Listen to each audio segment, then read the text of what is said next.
என்னங்க நீங்க இதுங்க அடுப்பு கரையில நின்னு இப்படி கட்டி பிடிச்சிட்டு இருந்தா சாப்பாடு எப்படி செய்யறது? நகர்ந்து போங்க. அடியே, அதெல்லாம் முடியாது. இது ஏன் வீடு. நான் எப்படினாலும் இருப்பேன். ஏன் பொண்டாட்டி, அவளை கட்டி பிடிப்பேன். யார் என்ன சொல்ல போறா? இங்க பாரு, இன்னைக்கு லஞ்சு நாம வெளியே போய் சாப்பிடுறோம். ஏங்க இதெல்லாம் ரொம்ப ஓவரு. ஏற்கனவே இங்க தலைகீழ நடந்துட்டு இருக்கு. உங்க அம்மா கிட்ட நான் அந்த பேச்சு பேசினேன்னு நீங்க வந்த உடனே கேப்பீங்கன்னு உங்க அம்மா அம்புட்டு அவளாதி சொல்லியிருப்பாங்க. நீங்க எதுவுமே கேட்காம இப்படி பண்ணிட்டு இருக்கத பார்த்தா அவ்வளவுதான் கோபம் தலைக்கு ஏறிட போகுது. சும்மா ஆவாது என்ன திட்டுற மாதிரி திட்டுங்க. ஏய், எதுக்கு திட்டணும்? இங்க பாரு, தப்பு பண்ணது அவங்க. தேவையில்லாம நீ இல்லாத நேரம் உன்னை பத்தி பேசுனது தப்பு. அதுவும் இல்லாம இதை விட நல்ல மருமக அவங்களுக்கு எங்க கிடைப்பா? கிடைப்பாங்க கிடைப்பாங்க. சும்மா எது சொல்லிட்டு இருக்காதீங்க. இங்க பாருங்க, போய் வேலையை பாருங்க. எனக்கும் வேலை இருக்கு. மத்தியானம் தானே லஞ்சுக்கு போறோம், அதை அப்புறம் பாப்போம். முதல்ல துணி துவைக்கணும். இங்க ஏகப்பட்ட வேலை கிடக்கு, எல்லாத்தையும் முடிச்சிட்டு வரேன். போய் பையனை பாருங்க. அதெல்லாம் முடியாது. இன்னைக்கு எல்லா வேலையும் கிடப்புல போடு. மனுஷனுக்கு என்னமோ பண்ணுது. நானே லீவை போட்டுட்டு உட்கார்ந்து கிடக்கேன். நீ என்னன்னா எதையாவது சொல்லி அப்படியே ஓடலான்னு பாக்குறியா? அட பாவி பைய, நாசமா போறவனே. நான் பெத்ததுக்கு எனக்கு நல்லா செஞ்சுட்டேன். நானும் இங்க வந்து பொண்டாட்டிக்காரிய கண்டபடி அடிச்சு ஏசுவான்னு பார்த்தா இவன் என்னன்னா பொண்டாட்டிக்காரிய கட்டி பிடிச்சிட்டு நிக்கிறான். ஏன்ட்ட கேக்குறேன்னு தானே வந்தான். இதுதான் இவன் கேக்குற லட்சணமா? ஏங்க அத்தை வந்துட போறாங்க, தள்ளி போங்க. சும்மா எதையாவது சொல்லிட்டே இருப்பீங்க. உங்களுக்கு வேற வேலையே இல்லையா? அடியே, நல்ல மூடுல அத்தான் வந்திருக்கேன். நீ என்னன்னா அத்தன் ஒத்தன்னு எதையாவது சொல்லிக்கிட்டு இருப்பியா? அதுக்குதான் விவஸ்தை கிடையாது, உனக்குமா கிடையாது. இங்க பாரு, வயசான காலத்துல பேரம்பேத்தியில பாக்குறத விட்டுட்டு இங்க வந்து நாம கொஞ்சிறத பாத்துட்டு இருக்க போறாங்களா?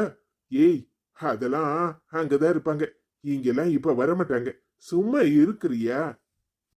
விடுங்க, இடுப்பு பிடிச்சு கில்லாதீங்க. ஏ, கிள்ளத்தானே இடுப்பு இருக்கு. நம்மள பொண்டாட்டிக்காரிய இடிச்சு கட்டி பிடிக்கிறியா? அவ என்ன மரியாதையா வீட்டை விட்டு வெளியே போ, அப்படி போ இப்படி போன்னு மானங்கட்ட கிளிச்சான்னு சொல்லியிருக்கேன். இவன் இங்க வந்து பொண்டாட்டி மயக்கத்துல எல்லாம் கிடக்கான். இவனை என்ன செய்யறதுன்னு தெரியலையே. வரட்டும், அப்புறம் இருக்கு இவனுக்கு. யாராவது பார்த்தா ஏதாவது நினைக்க போறாங்க. வீட்டுல வேலை இல்லையா? சும்மா வந்து இப்படி நின்னுக்கிட்டு லீவை போட்டேன்னு பேருக்கு உங்களை யாரு போட சொன்னா? ஏங்க இங்க 1008 பிரச்சனை இருக்கு. முதல்ல உங்க தங்கச்சி கல்யாணத்தை நல்லபடியா முடிக்கணும். மாப்பிள்ளை கிட்ட பேசுனீங்க தானே? உங்க அம்மா கிட்டயும் போய் பேசுங்க. போய் மன்னிப்பு கேட்க சொல்லுங்க. இதெல்லாம் ஒரு சாதாரண விஷயம். இத மண்டையில போட்டு குழப்பிக்கிட்டு மக கல்யாணத்தை நிறுத்திடாமங்க. இப்ப அத பேச வேண்டிய நேரமா? சொன்னா கேட்கணும். சரி, நீ சொல்றதுக்காக நான் போய் எங்க அம்மா கிட்ட பேசுறேன். முதல்ல நீ எல்லா வேலையும் ஊத்தி வச்சுட்டு ரெடியா இரு. மத்தியானம் லஞ்ச முடிச்சிட்டு நேர அத்தைய போய் பாக்குறோம். இப்ப எங்க அம்மா பார்த்து என்ன சொல்ல போறீங்க? என்ன சொல்ல போறேனா? நம்ம கல்யாணம் முடிஞ்சு 3வது வருஷம் வெட்டிங் டே வரப்போகுது. அன்னைக்கு நாம குடும்பத்தோட செலிப்ரேட் பண்ணணும். அதுக்காக தான் அத்தைய பார்த்து ஹோட்டல்ல லஞ்சுக்கு ரெடி பண்றேன், நீங்க கண்டிப்பா வரணும்னு சொல்ல போறேன். சும்மா இருக்க மாட்டீங்க. ஏற்கனவே உங்க அம்மா கோபத்துல கொப்பளிச்சுக்கிட்டு இருக்காங்க. இந்த நேரத்துல எங்க அம்மாவை போய் சாப்பிட கூப்பிட்டேன்னு சொன்னா அவ்வளவுதான், உங்க அம்மா வரவே மாட்டாங்க. ஆமா, இல்லன்னா மட்டும் எங்க அம்மா வந்துருமாக்கும். அதெல்லாம் எனக்கு தெரியாது. சும்மா தேவையில்லாம அவங்கள கோவப்படுத்துற மாதிரி ஏதாவது செய்யாதீங்க. வீட்லயே பிரியாணி போட்டு எல்லாரும் சேர்ந்து சாப்பிடுவோம். அதானே, மனுஷன் ஆசைப்பட்டா எதையும் செய்ய விட மாட்டியே. நீங்க முதல்ல உங்க தங்கச்சி கல்யாணம் முடியட்டும், அப்புறமா எதனாலும் பாத்துக்கலாம். சரியா? முதல்ல போய் பேசுங்க. சரி சரி, நான் பேசிட்டு வரேன். எல்லாரும் சொன்னாவோ ஒத்த பிள்ளைய பெத்து வச்சிருக்கேன், அவன் கடைசியில பொண்டாட்டி பின்னாடி போயிருவானு. நான் எத்தனையோ முறை எல்லார்கிட்டயும் சவால் விட்டேன்.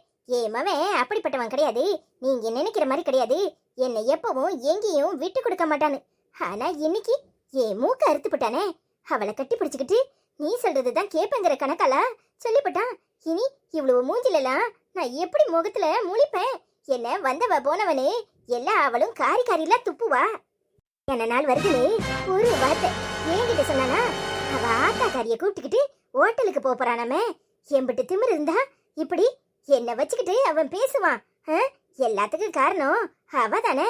நல்லவ மாதிரி நடிச்சு கடைசியில என் மூக்க அறுத்துப்பட்டால. என்னம்மா என்னாச்சு? என்னத்துக்கு இப்படி வீஞ்சிக்கிட்டு இருக்க? என்னன்னு சொன்னதானே தெரியும். ஏமா அண்ணன் ஏதாவது சொல்லுச்சா? ஏமா என்னாச்சுமா? ஏட்டி அவனை நம்பினதுக்கு என் கழுத்தை அறுத்துப்பட்டான் தெரியுமா? என்ன பேச்சு பேசுறான் டி. அவனை இப்படி எல்லாம் இருப்பான்னு நான் கொஞ்சம் கூட நினைக்கல தெரியுமா? என் மானத்தை வாங்கிவிட்டான். அவ முன்னாடி ஒரு பேச்சு, அவ பின்னாடி ஒரு பேச்சு, எப்படி எல்லாம் பேசுறான் தெரியுமா? அவ அன்னைக்கு என்ன வீட்டை விட்டு வெளியே போன சொன்னால, அத நான் அவங்கிட்ட சொன்னேன். ஏலே இப்படி இப்படி பேசுறா, உன் பொண்டாட்டிய கண்டிச்சு வைன்னு. சரிம்மா நான் பாத்துக்கிறேன், நான் கேட்டுக்கிறேன்ட்டு உள்ள போனவேன்.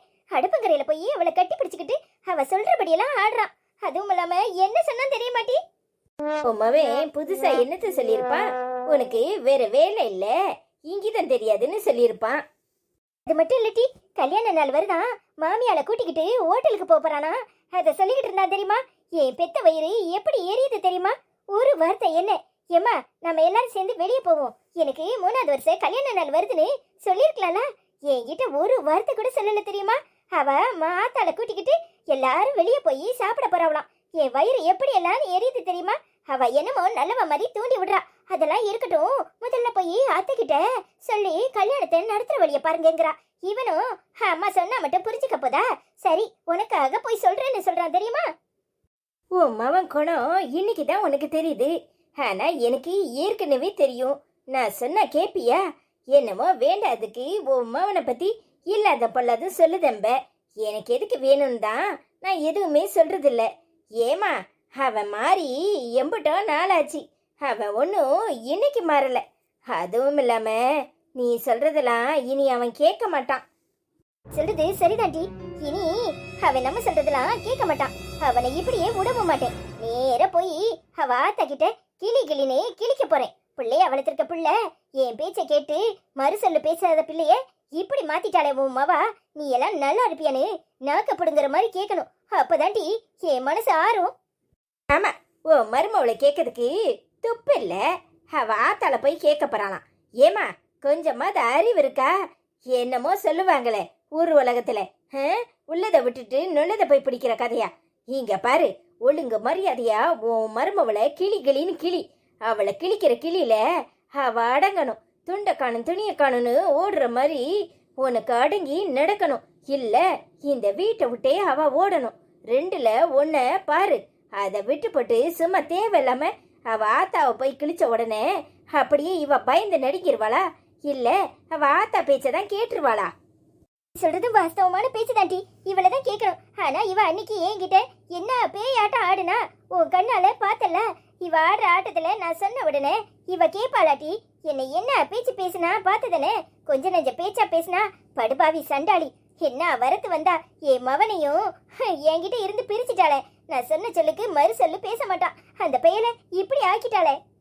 ஆமா, உன் மவன் அப்படியே நீ சொன்னதை கேட்டுதான் இத்தனை நாள் நடந்தான். ஏமா என்னைக்கு அவ பின்னாடி போக ஆரம்பிச்சானோ அன்னைக்கே அவன் உனக்கு மகன் இல்லை. அவன் மாறி எம்புட்டான் நாளாவது. நீதான் லூசுத்தனமா நினைச்சுக்கிட்டு இருக்க. நான் சொன்னா நீ கேப்பியா? என்கிட்ட ஆடு ஆடுன்னு ஆடுவ. அதான் எனக்கு என்ன வந்துச்சுன்னு நான் ஒண்ணுமே சொல்லாம கம்முன்னு கிடந்தேன். இப்பதானே தெரியுது. ஏமா ஒழுங்கு மரியாதையா 2 பேரும் இருக்கிற நேரத்துல போய் கிளி கிளின்னு கிளி. அப்பதான் அடங்குவா. இல்லன்னு வச்சுக்கோ, உன்ன இன்னும் நடுத்தரில் பிச்சை எடுக்க விட்டுருவா. நான் இருக்கிற வரைக்கும் உனக்கு கவலை இல்லை. ஆனா நான் இல்லைன்னா நீ நினைச்சு பாத்தியா உன் வாழ்க்கைய? ஆமாட்டி, பேச்சு துணைக்கு கூட ஆள் இல்லாம அனாதையா தான் நிப்பேன். நான் என்ன பண்றதுன்னே தெரியலட்டி. அப்படியே மண்டையெல்லாம் வெடிச்சிடும் போல இருக்கு.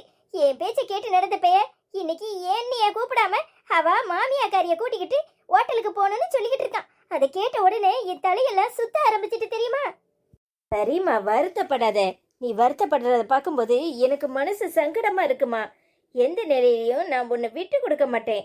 கவலைப்படாதம்மா. கேட்டி, 1000 தான் அடிச்சாலும் பிடிச்சாலும் பொம்பளை பிள்ளை தான் ஆத்தால பார்க்கணும் சும்மாவா சொல்லியிருக்காங்க. எனக்கு அதெல்லாம் தெரியுமிட்டி. நீ எப்பவும் என்னை விட்டு கொடுக்க மாட்டேன்னு தெரியும். ஆனா நான் பெத்த மவன் என்னை இப்படியெல்லாம் பேசுவான்னு நான் கொஞ்சம் கூட நினைக்கல.